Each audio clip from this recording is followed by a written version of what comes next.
આ તરફ ગીર સોમનાથના તાલાલા પંથકમાં વરસાદી માહોલ જામ્યો છે। તાલાલા શહેર તેમજ ગ્રામ્ય વિસ્તારમાં વરસાદ વરસ્યો। ગુસિયા, ગામન નવાવ, આમલાસ સહિતના ગામોમાં ગાજવીજ સાથે વરસાદ ખાબક્યો છે। આ તરફ સૂત્રાપાડાના બીજ, લાઠી, લોબાસ સહિતના ગામોમાં પણ વરસાદ વરસ્યો છે।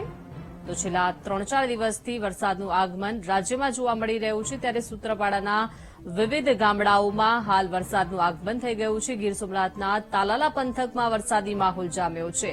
તાલાલા શહેર તેમજ ગ્રામ્ય પંથકમાં મેઘો મહેરબાન બન્યો છે। ગાજવીજ સાથે ગ્રામ્ય વિસ્તારમાં એકાએક વરસાદનું આગમન જોવા મળી રહ્યું છે। તાલાલા પંથકના આ દ્રશ્યો સામે આવ્યા છે કે જ્યાં ગાજવીજ સાથે પવન સાથે વરસાદનું આગમન થઈ ગયું છે। ભારે બફારા વચ્ચે લોકોને આંશિક રાહત મળી છે, તો બીજી તરફ વાવણીલાયક વરસાદ થતાં ખેડૂતો પણ ખુશખુશાલ બન્યા છે। તાલાલા પંથકમાં મેઘો મહેરબાન થઈ ગયો છે।